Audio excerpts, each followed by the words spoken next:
जय हिंद दोस्तों, आपका अपना YouTube चैनल D2M यानी डायरेक्ट टू माइंड एजुकेशन में स्वागत है। दोस्तों, आप सबको पता है कि मैं आपके लिए निरंतर BSSC इंटर स्तरीय के एग्जाम को देखते हुए सेट लेकर के आ रहा हूं, जिसमें से एक सेट जो कि पूरी तरह से एक बुक समाप्त कर दिया गया है, जो कि किरण पब्लिकेशन का था। उसमें 14 सेट करवाए जा चुके हैं। अब मैं सेकेंड बुक लेकर के आया हूं, जो कि रुक्मणी पब्लिकेशन यानी द प्लेटफॉर्म का बुक है। इसका भी एक सेट आपका करवाया जा चुका है। ये आज दूसरा सेट है।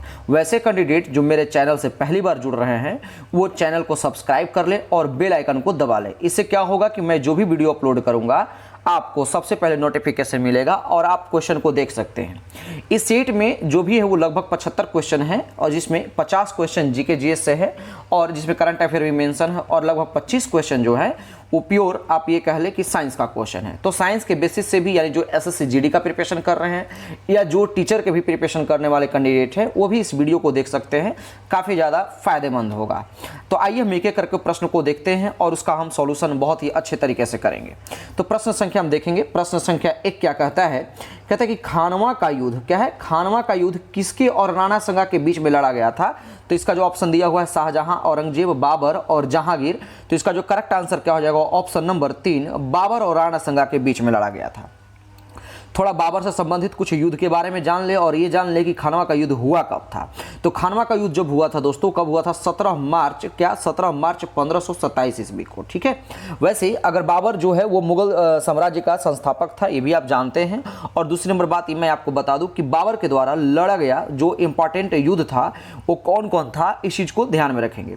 तो सबसे पहले मैं आपको याद करने का एक ट्रिक बता देता हूं। तो ट्रिक से पहले मैं आपको बता दूं कि पानीपत का युद्ध था। ठीक है। पानीपत का, खानवा का, चंदेरी का और घाघरा का युद्ध, ये 4 युद्ध ऐसे थे जो बाबर के द्वारा लड़ा हुआ इंपॉर्टेंट युद्ध था। याद कैसे करेंगे अब मैं आपको बताता हूं। तो पहले हम ये देखेंगे कि पहले युद्ध कब हुआ। तो सबसे पहला जो युद्ध था वो पानीपत का युद्ध था। कौन? पानीपत का प्रथम युद्ध। पानीपत का प्रथम युद्ध कब हुआ था? 21 अप्रैल 1526 ईस्वी में। ठीक है। 21 अप्रैल 1526 ईस्वी में किसके बीच में? बाबर और इब्राहिम लोदी के बीच में। बाबर और इब्राहिम लोदी के बीच में ये पहला युद्ध हो गया। दूसरा युद्ध क्या था? वो खानवा का युद्ध था। क्या? अभी मैंने बताया 17 मार्च 1527 को। ये किसके बीच में? बाबर और राणा संगा के बीच में।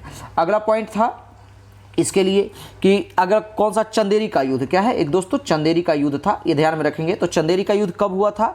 तो 29 जनवरी 1528 को। ठीक है। और एक लास्ट युद्ध था, वो क्या था? घाघरा का युद्ध।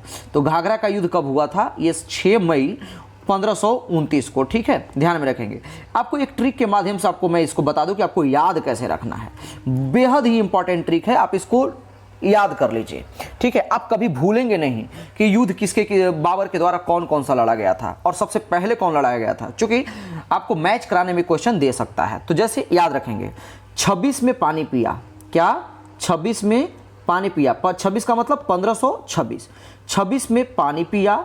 ठीक है। 27 में खाना खाया। क्या? 27 में खाना खाया। 28 में चल दिया। 28 में चल दिया। चल का मतलब चंदेरी का युद्ध। ठीक है।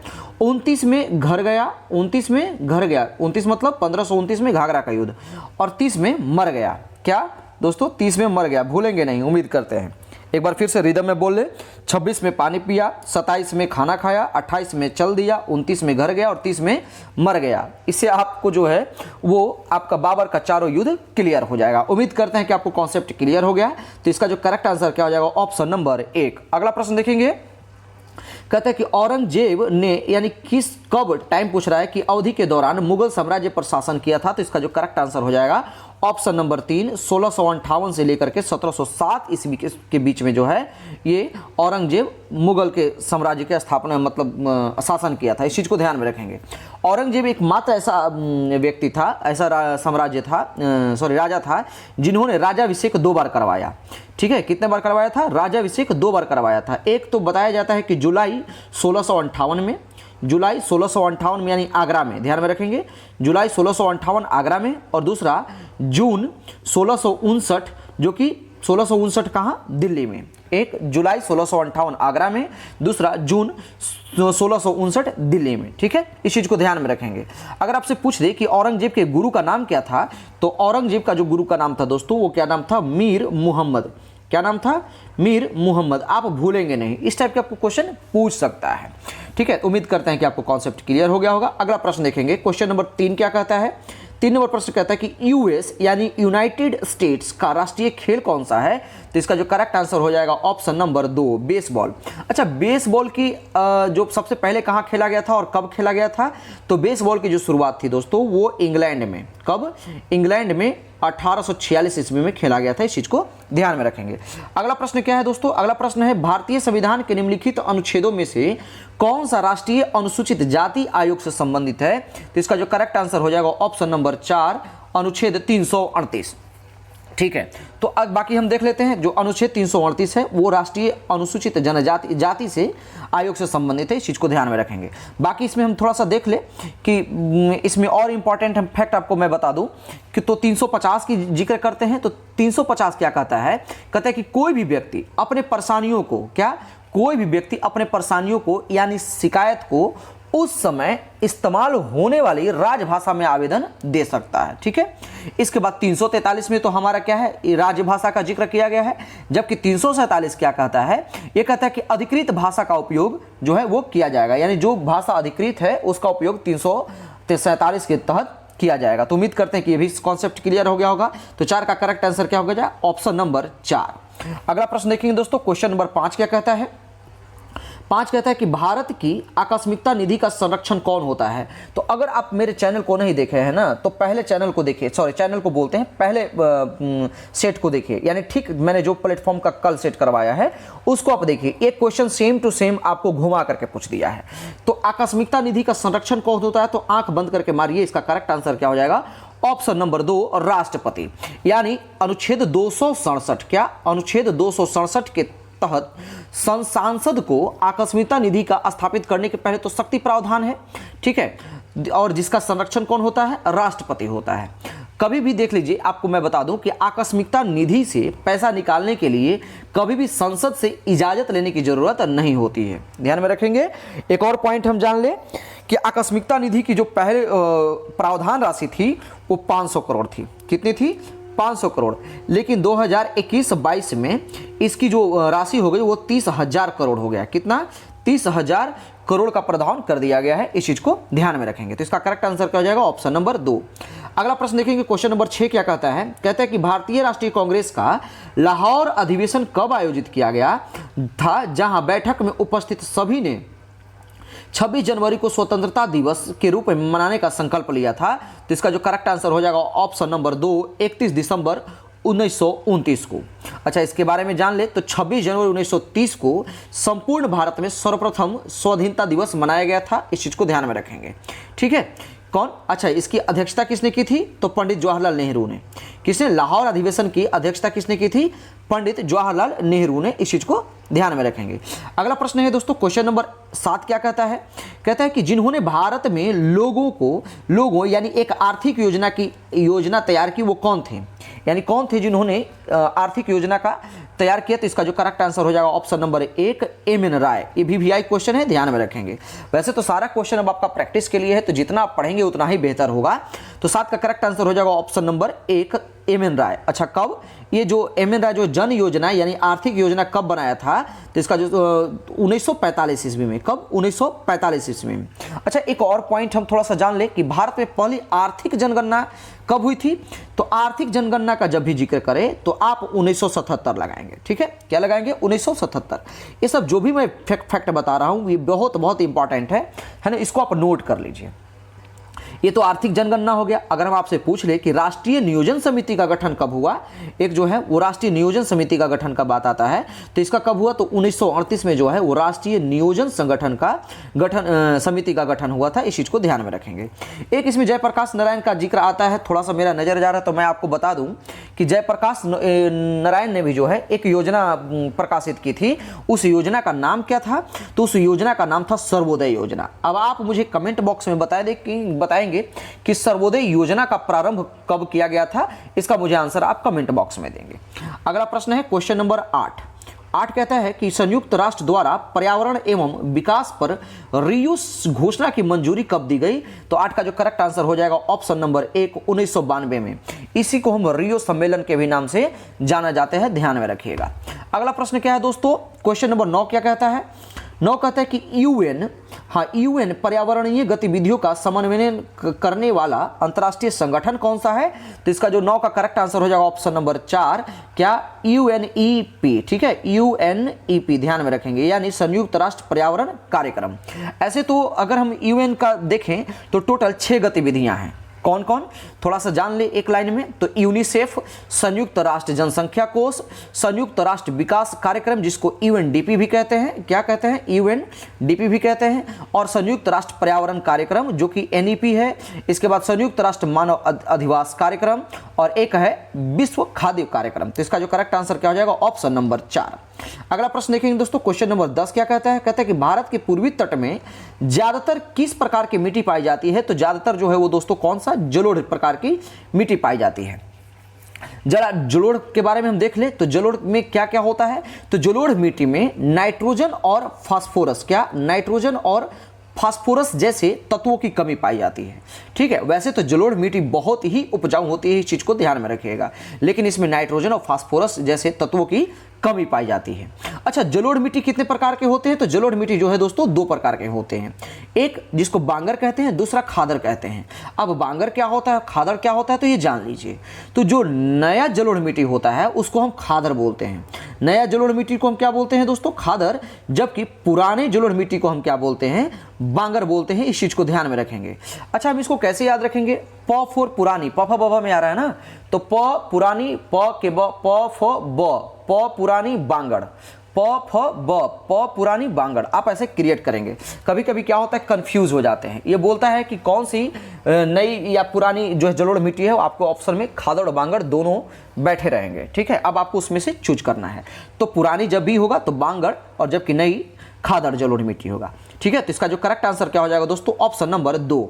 अगला प्रश्न देखेंगे दोस्तों, क्वेश्चन नंबर 11 क्या कहता है? कहता है कि बारी दोआब, क्या बारी दोआब किसके किसके बीच का क्षेत्र है? तो आपके दोआब के बारे में जिक्र किया गया है। तो बारी दोआब जो है वो ब्यास और रावी के बीच में है। ऑप्शन नंबर 2 इसका करेक्ट आंसर हो जाएगा। अच्छा, दोआब का मतलब क्या होता है? तो दोआब को अगर हम ब्रेक करेंगे तो दोआब का मतलब तो 2 होता है, जबकि आब का मतलब होता है पानी। ध्यान में रखेंगे, क्या? पानी।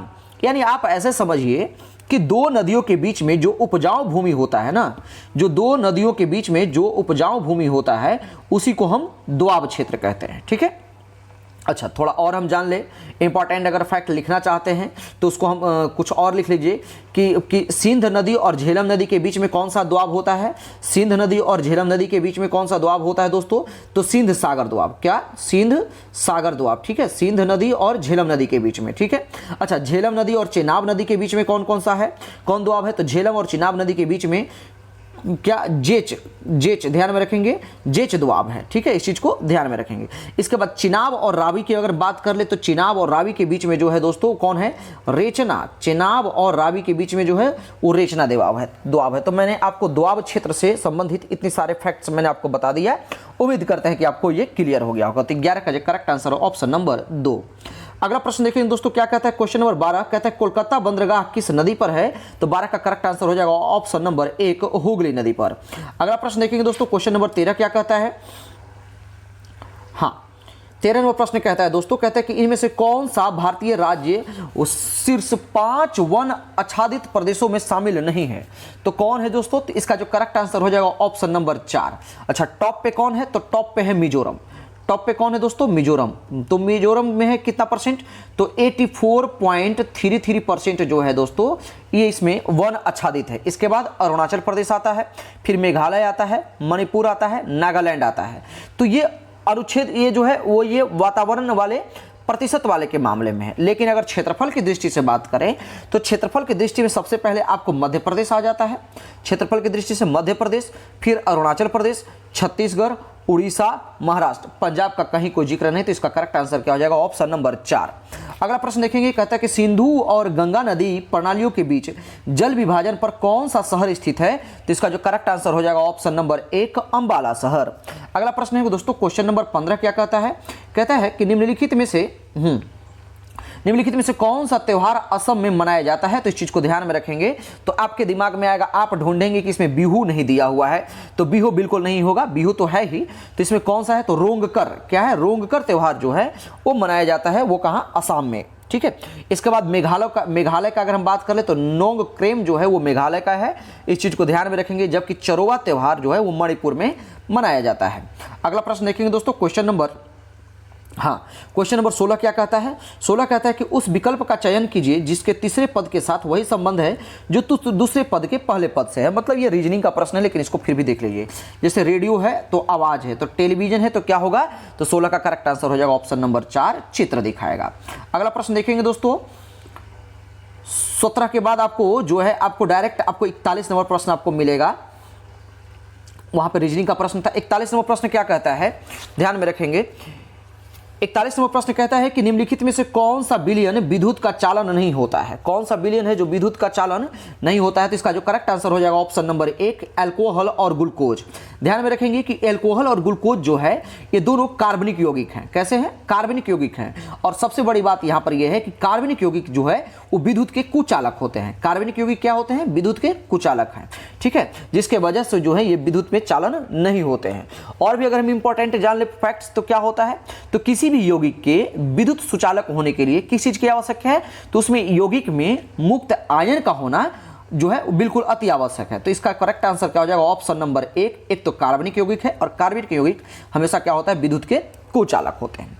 अगला प्रश्न है कि सौर स्पेक्ट्रम में बैगनी रंग से लाल रंग की ओर क्या होती है? तो ध्यान में रखेंगे, बैगनी रंग से लाल रंग की ओर जाएंगे तो विचलन घटेगा जबकि अपवर्तनांक बढ़ेगा। और मैं आपको मैंने बता दिया है कि जिस रंग का अपवर्तनांक जितना अधिक होगा उसका क्या बोलते हैं? विचलन उतना ही कम होगा, और जिसका विचलन कम होगा उसका अपवर्तनांक अधिक होगा। इस चीज को ध्यान में रखेंगे। तो ध्यान में लिखेंगे लाल रंग का अपवर्तनांक सबसे कम, जबकि क्या बोलते हैं? लाल रंग का अपवर्तनांक सबसे कम जबकि बैगनी का सबसे अधिक होता है। लाल रंग का वर्ण विक्षेपण सबसे कम जबकि बैगनी रंग का विक्षेपण सबसे अधिक होता है। ठीक है, यानी तरंगदैर्घ्य जिसका अधिक होगा विक्षेपण उतना ही कम होगा, जिसका तरंगदैर्घ्य कम होगा विक्षेपण उसका उतना ही अधिक होगा। मैं आपको पहले ही सेट में भी बताया है, लेकिन अभी मैं बताता हूं कि लाल रंग का तरंगदैर्घ्य का कितना होता है? तो 7800 एंगस्ट्रॉम, जबकि 4200 एंगस्ट्रॉम जो होता है वो बैगनी रंग का तरंगदैर्घ्य होता है। ध्यान में रखेंगे। अगला प्रश्न देखेंगे दोस्तों, क्वेश्चन नंबर 43 क्या कहता है? कहता है कि कोई कार किसी समतल सड़क पर त्वरित होकर अपने आरंभिक वेग का 4 गुना वेग प्राप्त कर लेती है। इस प्रक्रिया में कार की स्थितिज ऊर्जा क्या होगी? तो इसका जो करेक्ट आंसर हो जाएगा ऑप्शन नंबर 1, परिवर्तित नहीं होगी। अगला प्रश्न क्या है दोस्तों? क्वेश्चन नंबर 44 क्या कहता है? कहता है कि 2 ओम और 4 ओम प्रतिरोध के 2 प्रतिरोधकों को किसी बैटरी से संयोजित करने पर यदि यह प्रतिरोधक, तो इसका सही आंसर हो जाएगा ऑप्शन नंबर 2, श्रेणी क्रम में संयोजित हो तो इनसे समान धारा प्रवाहित होंगे। अगला प्रश्न क्या है दोस्तों? क्वेश्चन नंबर 45 क्या कहता है? कहता है कि ब्रॉडबैंड एक उच्च क्षमता संचरण प्रौद्योगिकी का उपयोग किस कारण कर रही है? तो इसका सही आंसर क्या हो जाएगा 45 का? ऑप्शन नंबर 1, आवृत्ति की व्यापक श्रेणी के लिए। ठीक है, अगला प्रश्न देखेंगे दोस्तों, क्वेश्चन नंबर 46 क्या कहता है? कहता है कि किसी वस्तु पर किया गया कार्य निम्न में से किस पर निर्भर नहीं करता? तो इसका सही आंसर क्या हो जाएगा? ऑप्शन नंबर 2, वस्तु के द्रव्यमान पर जो है निर्भर नहीं करता है। आप ऐसे भी समझेंगे कि वस्तु द्वारा किया गया कार्य वस्तु पर आरोपित बल एवं बल के द्वारा वस्तु में उत्पन्न विस्थापन पर निर्भर करता है। तब कार्य इक्वल टू फॉर्मूला क्या हो जाता है आपका? एफ स्कैटलर है ना, भी एफ इंटू एस इंटू है ना, एफ इंटू एस है ना, इक्वल टू आप एफ एस, इसको आप क्या बोलते हैं? वेक्टर का भी आप साइन दे सकते हैं। एफ इंटू एस होता है, तब आप इसको ब्रेक करते हैं तो एफ एस कॉस थीटा आपको मिलता है। ध्यान में रखेंगे। अगला प्रश्न है दोस्तों, क्वेश्चन नंबर 47 क्या कहता है? कि निम्नलिखित में से कौन सा उपकरण विद्युत चुंबकीय प्रेरण की घटना पर आधारित है? तो इसका जो करेक्ट आंसर हो जाएगा ऑप्शन नंबर 4, जनरेटर जो है वो विद्युत चुंबकीय प्रेरण पर आधारित है। अगला प्रश्न देखेंगे दोस्तों, क्वेश्चन नंबर 49 क्या कहता है? क्वेश्चन नंबर 49 क्या कहता है दोस्तों? कहता है हाँ, निम्नलिखित में से कौन सी बिंदु स्रोत से उस पर आपतित प्रकाश का समानांतर प्रकाश पुंज बना सकता है? तो इसका जो करेक्ट आंसर हो जाएगा ऑप्शन नंबर 1, अवतल दर्पण और उत्तल लेंस दोनों ही। अगला प्रश्न क्या है दोस्तों? वैसे तो न्यूमेरिकल का प्रश्न है, फिर भी आप इसको देख लेंगे। 0.23 ग्राम सोडियम को जल से अभिकृत करने पर मुक्त हाइड्रोजन का आयतन होगा, यानी सोडियम इक्वल टू आपको दे रखा है 3। तो इसका जो आपको मैं डायरेक्ट आंसर बता देता हूं, इसका करेक्ट आंसर क्या हो जाएगा, ऑप्शन नंबर 2 112 मिलीग्राम। अगला प्रश्न देखेंगे दोस्तों, क्वेश्चन नंबर 51 क्या कहता है, कहते हैं कौन सी मिट्टी हिमालय के 3 महत्वपूर्ण नदी प्रणालियों गंगा, सिंधु तथा ब्रह्मपुत्र के मीठी जमाव के कारण बनती है। तो 51 का जो करेक्ट आंसर हो जाएगा ऑप्शन नंबर 3 जलोढ़ मिट्टी। अभी अभी मैंने आपको जलोढ़ मिट्टी के बारे में बताया, मैं फिर भी आपको बता देता हूं कि जलोढ़ मिट्टी में जो नाइट्रोजन और फास्फोरस की तो कमी होती ही है, साथ ही साथ इसमें कौन सा चीज अवेलेबल होता है, कौन सा उपलब्ध होता है, तो ध्यान में रखिएगा, पोटास उपलब्ध रहता है, फास्फोरिक एसिड उपलब्ध रहता है और चूना पाया जाता है। इस चीज को ध्यान में रखेंगे, ठीक है। इसके बाद आपको मैंने अभी बताया कि जलोढ़ मृदा में नाइट्रोजन एवं जैविक पदार्थों की कमी पाई जाती है, जैसे कि फास्फोरस की कमी पाई जाती है। अगला प्रश्न है दोस्तों, क्वेश्चन नंबर 52 क्या कहता है, 52 कहता है निम्नलिखित में से किस योजना का संबंध वित्त मंत्रालय से नहीं है, यानी कौन सा ऐसा इसमें योजना है जिनको वित्त मंत्रालय ने शुरू नहीं किया। तो इसका करेक्ट आंसर हो जाएगा ऑप्शन नंबर 2 प्रधानमंत्री कौशल विकास योजना। ये तो ऐसे ही छट रहा है, लेकिन आप ऐसा नहीं है, ये 2 ऐसे भी एग्जाम दिया हुआ योजना जो कि वित्त मंत्रालय ने शुरू किया था, ठीक है। अच्छा, प्रधानमंत्री कौशल विकास योजना की शुरुआत कब हुई थी, तो 15 जुलाई 2015 को ध्यान में रखेंगे। अगला प्रश्न है दोस्तों, क्वेश्चन नंबर 53 क्या कहता है, क्वेश्चन नंबर 53 कहता है कि भारत के संविधान के निम्नलिखित में से किस अनुच्छेद में संसद के दोनों सदनों की संयुक्त बैठक का प्रावधान किया गया है। तो इसका जो करेक्ट आंसर हो जाएगा 53 का ऑप्शन नंबर 1। यानी आप जानते हैं कि संसद यानी राष्ट्रपति जो है संसद के दोनों सदनों को, यानी वित्त से संबंधित जो है, वित्त आयोग से संबंधित इस पर चर्चा करने के लिए दोनों सदनों का बुलावा कर सकता है, यानी संयुक्त बैठक कर सकता है अनुच्छेद 108 के तहत। अच्छा, 126, 122, 193 को देख लेंगे तो 122 क्या कहता है, 122 जो है इसमें कहता है कि अदालतें संसद की कार्यवाही की जांच नहीं करेगी। क्या है, अदालतें, कोई भी अदालत जो है वो संसद की कार्यवाही की जांच नहीं करेगी। अच्छा, 126 है तो इसमें जो है आचार संहिता के बारे में बताया गया है, ठीक है। क्या आचार संहिता के बारे में बताया गया है। अनुच्छेद 93 क्या कहता है, अनुच्छेद 93 कहता है कि लोकसभा के अध्यक्ष तथा उपाध्यक्ष की नियुक्ति का प्रावधान जो है अनुच्छेद 43 में, ध्यान में रखेंगे दोस्तों। तो इसका करेक्ट आंसर क्या हो जाएगा, ऑप्शन नंबर 1। अगला प्रश्न है दोस्तों, क्वेश्चन नंबर 54 क्या कहता है, क्वेश्चन नंबर 54 कहता है, क्वेश्चन नंबर 54 कहता है दोस्तों कि भारत में वस्तु एवं सेवा कर, जिसको जीएसटी कहते हैं, कि सर्वोच्च दर कितनी है। तो 54 का जो करेक्ट आंसर हो जाएगा ऑप्शन नंबर 2 28%। अच्छा, कितनी तरह के जो है दर दिया गया था, तो 5 तरह के। कौन कौन, एक 0%, कितना 0%, 5%, 12%, 18% और 28%, ध्यान में रखेंगे। तो कह रहा है कि जीएसटी का उच्चतम दर, सर्वोच्च दर कितना है, तो 28% इसका करेक्ट आंसर हो जाएगा। अगला प्रश्न है कि किस राज्य का राज्यपाल किसके प्रसाद पर्यंत जो है अपना पद धारण करता है। तो इसका जो करेक्ट आंसर हो जाएगा ऑप्शन नंबर 5 का ऑप्शन नंबर 4 भारत के राष्ट्रपति के प्रसाद पर्यंत जो है राज्यपाल अपना पद धारण कर सकता है। अच्छा, राज्यपाल की बात हम जान ले तो राज्यपाल की जो जिक्र किया गया हो कौन से आर्टिकल में, तो अनुच्छेद 155 में बताया गया है कि 155 के द्वारा राज्यों के राज्यपाल की नियुक्ति की जाएगी, ठीक है। इस चीज को ध्यान में रखेंगे। अगला प्रश्न है दोस्तों, क्वेश्चन नंबर 56 क्या कहता है कि नकटी डैम, क्या नकटी डैम अभ्यारण्य, पक्षी अभ्यारण्य बिहार के किस जिले में है। तो ध्यान में रखेंगे 56 का करेक्ट आंसर हो जाएगा ऑप्शन नंबर 2 जमुई। इतना ही नहीं, जमुई में एक और डैम है जिसको नागी डैम पक्षी अभ्यारण्य भी कहते हैं। क्या, नागी डैम पक्षी अभ्यारण्य। अच्छा, नागी डैम पक्षी अभ्यारण्य को घोषित कब किया गया, यानी वन्य जीव संरक्षण कब घोषित किया गया, तो धारा 1972 के तहत, ठीक है। 25 फरवरी 1984 को जो है इसको अभ्यारण्य के रूप में, पक्षी अभ्यारण्य के रूप में इसको घोषित किया गया था। एक तो नकटी डैम, दूसरा नागी डैम। उम्मीद करते हैं कि करेक्ट आंसर आपको पता चल गया होगा, ऑप्शन नंबर 2। अगला प्रश्न देखेंगे दोस्तों, क्वेश्चन नंबर 57 क्या कहता है, 57 कहता है कि बिहार विधानसभा के प्रथम उपाध्यक्ष कौन हुए। तो बिहार विधानसभा के प्रथम उपाध्यक्ष कौन हुए दोस्तों, इसका करेक्ट आंसर हो जाएगा ऑप्शन नंबर 2 श्री अब्दुल बारी। इसके बारे में थोड़ा सा जान ले, इनका जो सेशन रहा था 1937 से लेकर के 1939 तक ये जो है वो उपाध्यक्ष रहे थे। अच्छा, अध्यक्ष कौन थे, तो इसके प्रथम अध्यक्ष जो थे दोस्तों वो कौन थे, रामदयाल, ध्यान में रखेंगे, रामदयालु सिंह इसके अध्यक्ष थे। अच्छा, ये तो प्रथम उपाध्यक्ष की बात हो गई है ना। दूसरे अगर उपाध्यक्ष पूछ दे तो आप क्या देंगे आंसर, तो उसका देवशरण सिंह। क्या, ये देवशरण जी सिंह जो थे वो सेकेंड उपाध्यक्ष थे, ध्यान में रखेंगे। और ये अध्यक्ष थे, जबकि ये पहले उपाध्यक्ष थे, ध्यान में रखिएगा। अगला प्रश्न है क्वेश्चन नंबर 58, क्या कहता है? कहता है कि क्रांतिकारी संगठन आजाद दस्ता का गठन निम्नलिखित में से किसके द्वारा किया गया था? तो इसका सही आंसर क्या हो जाएगा? Option number 1 Jayaprakash Narayan. मैंने आपको सबसे पहले ये भी बताया कि जयप्रकाश नारायण जो है इन्होंने एक और योजना चलाया था जिसको सर्वोदय योजना बोलते हैं। इसके लिए मैंने आपको प्रश्न छोड़ा है, आप इसका आंसर मुझे कमेंट बॉक्स में दे देंगे, ठीक है। इसके बाद मैं आपको थोड़ा सा और जयप्रकाश नारायण से बात थोड़ा सा बता दूं कि भारत छोड़ो आंदोलन के दौरान, ठीक है, क्या भारत छोड़ो आंदोलन के दौरान जयप्रकाश नारायण को अंग्रेजों ने गिरफ्तार कर हजारीबाग जेल में रखा था। कहाँ? अंग्रेजों को जो है जयप्रकाश नारायण को जब अरेस्ट किया गया तो इसको कहाँ रखा गया था? हजारीबाग जेल में, ठीक है। इसके बाद 9 नवंबर 1942 को जयप्रकाश नारायण को हजारीबाग जेल से अपने साथियों के साथ इन्होंने भागने में सफल रहे, यानी वहां से भाग गए, ठीक है। रखा गया कहाँ? ये भारत छोड़ो आंदोलन में गिरफ्तार हुए, इनको हजारीबाग जेल में रखा गया। फिर क्या किया गया कि 9 नवंबर 1942 को जयप्रकाश नारायण जो है अपने साथियों के साथ, दोस्तों के साथ ये भाग गए, ठीक है। इसके बाद जेल से भागकर जयप्रकाश नारायण ने नेपाल में अपने साथियों के साथ, यानी कौन कौन? एक कार्तिक प्रसाद थे और दूसरा ब्रज किशोर। ये दो साथियों का नाम आता है, एक कार्तिक प्रसाद और दूसरा ब्रज किशोर, ध्यान में रखेंगे, ब्रज किशोर, ठीक है। तो एक कार्तिक प्रसाद और दूसरा ब्रज किशोर प्रसाद सिंह के सहयोग से इन्होंने आजाद दस्ता का गठन किया था। कहाँ किया था? नेपाल में।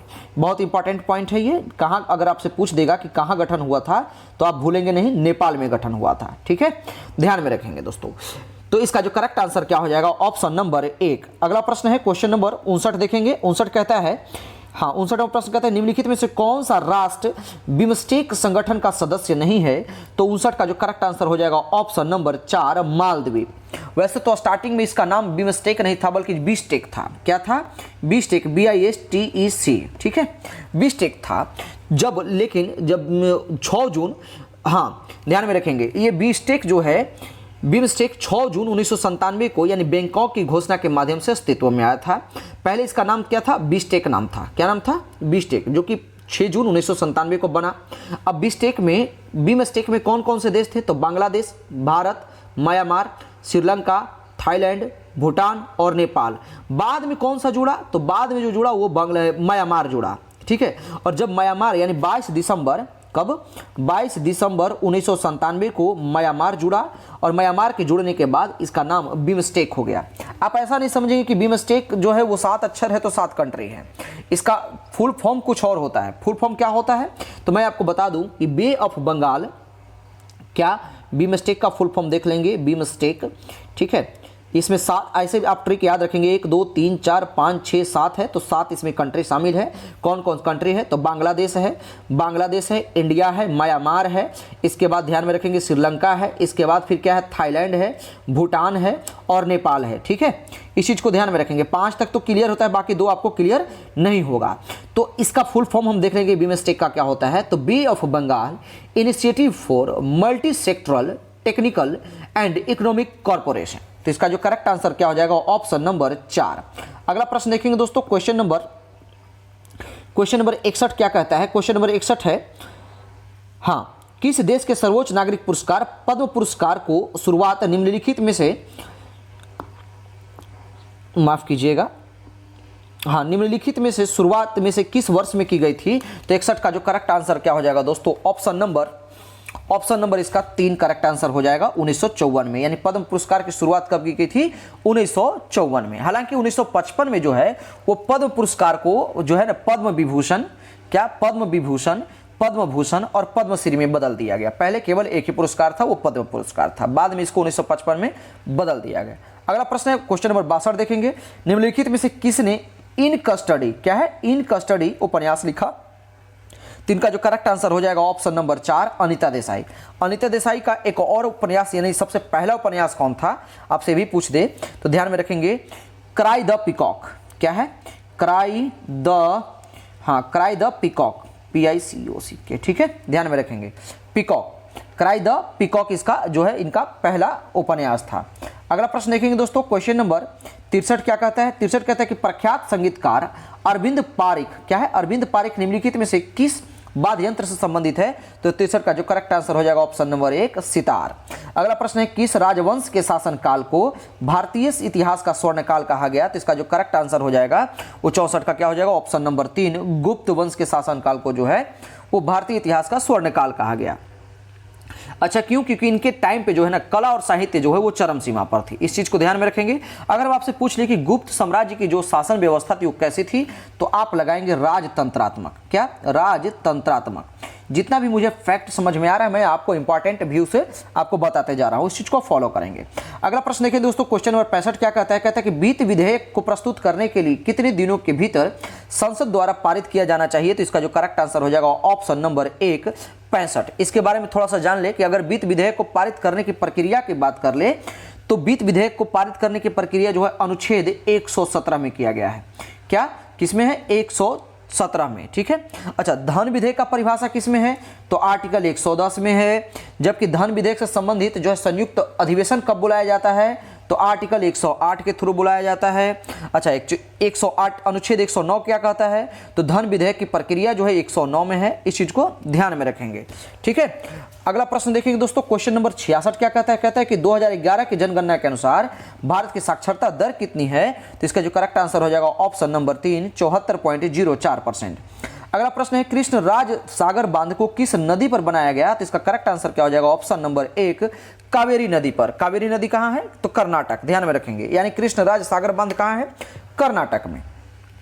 अगला प्रश्न देखेंगे दोस्तों, क्वेश्चन नंबर 68 क्या कहता है? कहता है लाइफ ऑफ पाई, क्या लाइफ ऑफ पाई नामक उपन्यास के लेखक लेखिका जो भी हो निम्नलिखित में से कौन है, तो 68 का जो करेक्ट आंसर क्या हो जाएगा ऑप्शन नंबर 4 यान मार्टेले। ठीक है। कौन? यान मार्टेले। ये जो बुक जो है पुस्तक की का प्रकाशन कब हुआ था, तो 2001 ईस्वी में जो है इस बुक का प्रकाशन हुआ था। अगला प्रश्न देखेंगे दोस्तों, क्वेश्चन नंबर 69 क्या कहता है? कहता है कि भारत की संप्रभुता, एकता और अखंडता को बनाए रखना और उसकी रक्षा करना क्या है, तो ये जो है इसको हमारा मौलिक कर्तव्य को दर्शाता है। क्या बताता है दोस्तों? मौलिक कर्तव्य को बताता है। ठीक है। इस चीज को ध्यान में रखेंगे। अच्छा मौलिक कर्तव्य के बारे में पूछ ले कि हमारे अभी वर्तमान में कुल मौलिक कर्तव्य कितने हैं, तो टोटल 11 हैं। ठीक है। अब एक चीज और भी ध्यान लेंगे कि पहले स्टार्टिंग में अगर हम बात कर ले तो जब मूल संविधान जो है ना, तो स्टार्टिंग में मौलिक कर्तव्य जो है वो मूल संविधान का भाग नहीं था। ठीक है। मौलिक कर्तव्य मूल संविधान का भाग नहीं था, लेकिन बाद में सरदार स्वर्ण सिंह समिति का जब गठन हुआ तो उनकी सिफारिश पर 42वें संविधान संशोधन 1976 के तहत जो है इसको जोड़ा गया। तो आपसे पूछ देगा कि मौलिक कर्तव्य का जो है किस समिति के तहत जोड़ा गया, तो सरदार स्वर्ण सिंह समिति के तहत, ध्यान में रखेंगे दोस्तों। अच्छा मौलिक कर्तव्य का उल्लेख जो है संविधान के किस अनुच्छेद में मिलता है, तो आर्टिकल 51 के क में, ध्यान में रखेंगे। ठीक है। तो इसका करेक्ट आंसर क्या हो जाएगा ऑप्शन नंबर 4। अगला प्रश्न देखेंगे दोस्तों, क्वेश्चन नंबर 70 क्या कहता है? कहता है कि लॉर्ड चेम्सफोर्ड ने 1919 में जालियांवाला बाग की घटना की जांच के लिए किस समिति का गठन किया था, तो इसका जो करेक्ट आंसर क्या हो जाएगा ऑप्शन नंबर 4 हंटर समिति का गठन किया था। अच्छा जालियांवाला बाग का घटना हुआ कब था, तो 13 अप्रैल 1919 को हुआ था, ध्यान में रखेंगे। अच्छा क्या था इसमें, तो उस समय एक विशाल जनसभा का आयोजन किया गया था जिस पर जनरल डायर ने जो है ना वो जितने भी जनसभा में उपस्थित लोग थे, प्रतिनिधि थे, उन पे अंधाधुंध गोलियां चलवा दी थी, ध्यान में रखेंगे। इसी के दौरान जो है रविंद्रनाथ टैगोर, ध्यान में रखेंगे, क्या रविंद्रनाथ टैगोर ने इससे नाराज होकर के अंग्रेजों के द्वारा दी गई एक उपाधि थी जिसको नाइट हुड कहते हैं। ठीक है। तो नाइट हुड की उपाधि जो है इन्होंने दी थी, जबकि गांधी जी, महात्मा गांधी ने केसर हिंद का भी उपाधि इन्होंने लौटा दिया था, ध्यान में रखेंगे। एक और इसके लिए स्टेटमेंट आया था CF एंड्रूज का, जिसको दीनबंधु के भी नाम से जाना जाता है। तो दीनबंधु CF एंड्रूज ने जो है ना इस हत्याकांड को जानबूझ करके की गई हत्या का नाम दिया था। क्या? जानबूझ करके की गई हत्या का नाम दिया गया था। तो इसका जो करेक्ट आंसर क्या हो जाएगा ऑप्शन नंबर 4। मैं जो भी फैक्ट बता रहा हूं वो बेहद ही इंपॉर्टेंट फैक्ट है और आप क्या करेंगे कि इसको पॉइंट नोट आउट करेंगे, चाहे कॉपी पे नोट आउट कीजिए या ब्रेन में, लेकिन किसी न किसी एग्जाम में तो छपेगा। अगला प्रश्न क्या है कि कुन्ना निम्नलिखित में से किस देश की मुद्रा था, यानी पहले था और बाद में अब चेंज हो गया। तो कुन्ना जो था पहले क्रोएशिया का था, लेकिन 1 जनवरी 2023 को इन्होंने अपना मुद्रा बदल करके यूरो रख लिया। तो आपसे पूछ रहा है कि कुना किसका था, तो क्रोएशिया का था। अगला प्रश्न देखेंगे दोस्तों, क्वेश्चन नंबर 72 क्या कहता है? कहता है कि लॉर्ड कर्जन द्वारा बंगाल विभाजन के निर्णय का वास्तविक कारण किसे माना जाता है, तो 72 का जो करेक्ट आंसर हो जाएगा ऑप्शन नंबर 3, अंग्रेजों की फूट डालो और राज करो की नीति को। ठीक है, अच्छा ये कब हुआ था, तो 19 जुलाई, बंगाल विभाजन कब हुआ था जो तो दोस्तों, तो 19 जुलाई 1905 ईस्वी को। कब, 19 जुलाई 1905 को, लेकिन 16 अक्टूबर 1905 को जो है वो बंगाल विभाजन प्रभावित हो गया था। इस चीज को ध्यान में रखेंगे। तो इसका करेक्ट आंसर क्या हो जाएगा, ऑप्शन नंबर 3। अगला प्रश्न क्या है दोस्तों, कहता है कि इनमें से कौन सा जल डमरू मध्य रसिया और संयुक्त राज्य अमेरिका के एक राज्य के बीच स्थित है, तो 73 का जो करेक्ट आंसर हो जाएगा ऑप्शन नंबर 4, बेरिंग जल संधि या जल डमरू मध्य। इसके बाद हम थोड़ा सा और देख लें जो इंपॉर्टेंट दिया हुआ, जैसे मैगलन जल डमरू मध्य है, तो मैगलन जल डमरू मध्य किसके बीच में है, तो मैगलन जल डमरू मध्य है। तो सबसे पहले तो हम ये देखेंगे, तो ये प्रशांत महासागर और दक्षिण अटलांटिक महासागर के बीच में है। अच्छा ये कौन से देश में है, तो ये चिली देश में है, ध्यान में रखेंगे। मैगलन की बात हो गई। अब डोवर जल संधि की बात कर ले, तो डोवर जो है वो किसके बीच में है, तो ये इंग्लिश चैनल के बीच में है दोस्तों, और क्या है, इंग्लिश चैनल और उत्तरी सागर के बीच में है। ये क्या है, नॉर्थ ओशियन के बीच में है, उत्तरी सागर के बीच को जोड़ती है। इसके बाद क्या है, एक पाक जल संधि है, तो पाक जल संधि यानी पाक की खाड़ी, ठीक है, और बंगाल की खाड़ी को जोड़ती है। इस चीज को ध्यान में रखेंगे। ठीक है, और बेरिंग जल संधि जो है दोस्तों, ये तो मैंने आपको बताया है कि यहाँ पे रसिया और संयुक्त राज्य अमेरिका को जोड़ता है। तो इसका जो करेक्ट आंसर क्या हो जाएगा, ऑप्शन नंबर 4। अगला प्रश्न देखेंगे दोस्तों, क्वेश्चन नंबर 74 क्या कहता है। क्वेश्चन नंबर 74 कहता है कि द्वीप समूह टिएरा डेल फ्यूगो, क्या है, टिएरा डेल फ्यूगो किस महाद्वीप में स्थित है, तो इसका जो सही आंसर हो जाएगा ऑप्शन नंबर 3, दक्षिण अफ्रीका। अगला प्रश्न है, अफ्रीकी देश घाना की राजधानी कहाँ है, तो 75 का जो करेक्ट आंसर क्या हो जाएगा, घाना की राजधानी क्या है, अकरा है। क्या है, अकरा है। अच्छा असमरा कहाँ की राजधानी है, तो असमरा जो है इरिटेरिया की राजधानी है। अकरा जो है वो मैंने बता ही दिया कि घाना की राजधानी है। मापुतो कहाँ की राजधानी है दोस्तों, तो मापुतो जो है वो मोजाम्बिक की राजधानी है, जबकि डकार सेनेगल की राजधानी है। क्या है, सेनेगल की राजधानी डकार है। तो इसका करेक्ट आंसर क्या हो जाएगा, ऑप्शन नंबर 2। अगला प्रश्न देखेंगे दोस्तों, क्वेश्चन नंबर 76 क्या कहता है, कहता है कि मंगोलिया देश निम्नलिखित में से किस महाद्वीप में स्थित है, तो इसका जो करेक्ट आंसर हो जाएगा 76 का ऑप्शन नंबर 3, एशिया महादेश में स्थित है। अच्छा मंगोलिया से रिलेटेड बात कर ले, तो मंगोलिया का जो राजधानी है वो कहाँ है, उलान बटोर। ठीक है, मंगोलिया की राजधानी कहाँ है दोस्तों, तो उलान बटोर है, ध्यान में रखेंगे। एक और मरुस्थल भी आता है। ठीक है, तो पहले मंगोलिया के जो राजधानी मैंने आपको बताया उलान बटोर। अगर इसकी करेंसी की बात करेंगे तो तुगरिक।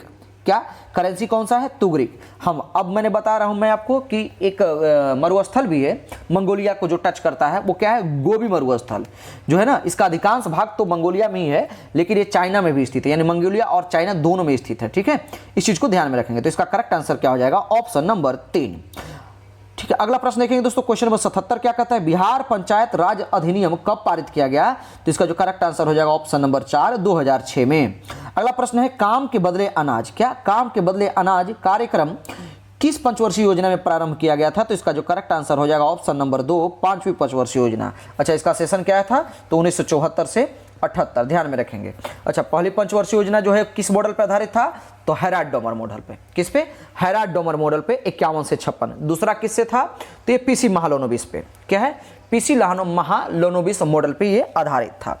अच्छा अगला प्रश्न देखेंगे दोस्तों, हालांकि अब तो पंचवर्षीय योजना को समाप्त कर दिया गया और इसके जगह पर नीति आयोग का जो है गठन किया गया है। अगला प्रश्न देखेंगे, क्वेश्चन नंबर 79 क्या कहता है, कहता है कि अखिल भारतीय बाघ अनुमान 2022 नामक रिपोर्ट के अनुसार सर्वाधिक बाघों की संख्या वाला राज्य कौन सा बना है, तो इसका सही आंसर क्या हो जाएगा, ऑप्शन नंबर 3, मध्य प्रदेश। अगला प्रश्न है, सब करंट अफेयर का प्रश्न है, आईसीसी पुरुष एक दिवसीय क्रिकेट विश्व कप 2023 का मेजबानी कौन सा देश करेगा नहीं बल्कि कर लिया कौन, भारत, और ये विनर रनर अप रहा था, जबकि विनर ऑस्ट्रेलिया रहा था। ठीक है, इस चीज को ध्यान में रखेंगे। अगला प्रश्न क्या है दोस्तों, क्वेश्चन नंबर 81 कहता है कि बिहारी पुरस्कार किस क्षेत्र में दिया जाता है, तो बिहारी पुरस्कार जो है दोस्तों साहित्य के क्षेत्र में दिया जाता है, इस चीज को ध्यान में रखेंगे।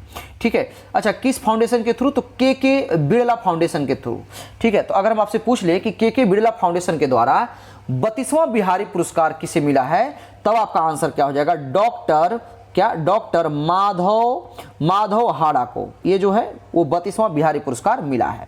अगला प्रश्न है, क्या कहता है कि निम्नलिखित में से कौन सा महिला एशियाई ट्रॉफी 2023 का मेजबानी करने के लिए तैयार है? तो इसका जो करेक्ट आंसर हो जाएगा ऑप्शन नंबर 1 झारखंड। अगला प्रश्न है सात्विक साईराज रंकीरेड्डी, क्या सात्विक साईराज रंकीरेड्डी और चिराग शेट्टी किस खेल से संबंधित है?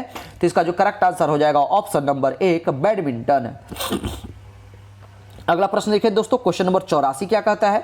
84 कहता है कि विश्व खुशहाली रिपोर्ट 2023 में भारत का स्थान क्या है? तो भारत का जो स्थान है दोस्तों उसका क्या है? ऑप्शन नंबर 4 126वां स्थान है खुशहाली में। तो टॉप पे कौन रहा है? तो टॉप में रहा है फिनलैंड, है ना। अच्छा, इस रिपोर्ट को जारी कौन करता है? तो इस रिपोर्ट को जारी करता है UNSDS, ध्यान में रखेंगे कौन?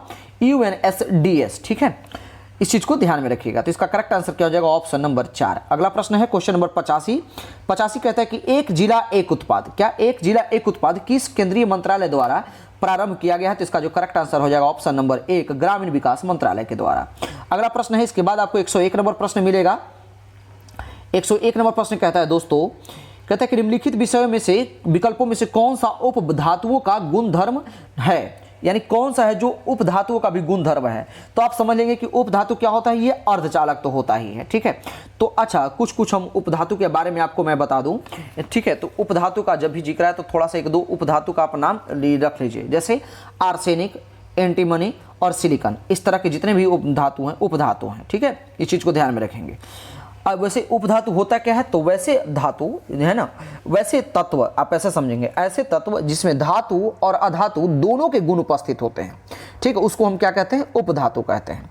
अगला प्रश्न देखिए दोस्तों, क्वेश्चन नंबर 102 क्या कहता है? कहता है किन कार्बनिक यौगिकों के नाम में प्रत्यय अल जुड़ा होता है? कभी भी आप अल्कोहल नहीं लगाएंगे, इसको हम ऑल पढ़ते हैं, क्या? अल्कोहल। आप और हम सब कितना है इसको अल्कोहल पढ़ देते हैं, जो कि गलती है। तो इसका जो करेक्ट आंसर हो जाएगा option number 2 aldehyde. Aldehyde group में हम क्या होता है? अल प्रत्यय लगाते हैं, ठीक है। तो इसका करेक्ट आंसर क्या हो जाएगा? Option number 2। अगला प्रश्न है 103 नंबर, निम्नलिखित में से किस तत्व के लवण है ना प्रायः नीले रंग के होते हैं? तो इसका जो करेक्ट आंसर हो जाएगा ऑप्शन नंबर 4 कॉपर, ठीक है। कॉपर किस प्रकार का धातु है? तो कॉपर जो है दोस्तों उत्कृष्ट धातु है, ध्यान में रखेंगे, ठीक है। अगला प्रश्न देखेंगे दोस्तों, क्वेश्चन नंबर 104 क्या कहता है? कहता है कि नींबू के रस का पीएच मान लगभग कितना होता है? तो इसका जो करेक्ट आंसर क्या हो जाएगा? ऑप्शन नंबर 2 लगभग 2 होता है। हालांकि इसका कितना होता है? तो 2.4 होता है, इस चीज को ध्यान में रखेंगे, ठीक है। अच्छा, मानव रक्त का पीएच मान कितना होता है? इसका मुझे आप आंसर कमेंट बॉक्स में देंगे। अगला प्रश्न है कि मिश्रण का निर्माण किस प्रकार के तत्वों के संयोग से होता है? तो 105 का जो करेक्ट आंसर हो जाएगा ऑप्शन नंबर 4 ठोस, द्रव और गैस के निर्माण से जो है वो मिश्रण का निर्माण होता है। अच्छा, वायु भी क्या है? एक मिश्रण है, ध्यान में रखेंगे। अच्छा, मिश्रण कहते किसे हैं? तो मिश्रण में 2 या 2 से अधिक पदार्थ किसी भी अनुपात में मिश्रित होते हैं, तो इसको हम क्या कहते हैं? मिश्रण कहते हैं। जबकि वायु भी क्या है? एक मिश्रण है, उसमें ठोस भी है, द्रव भी है और गैस भी है।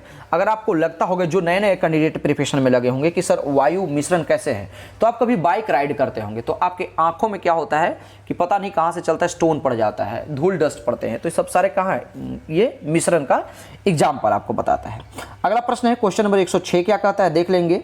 0.02 ग्राम अणु हाइड्रोजन का एनटीपी का आयतन कितना होगा? तो 106 का जो करेक्ट आंसर हो जाएगा मैं आपको बता दूं 448 मिली।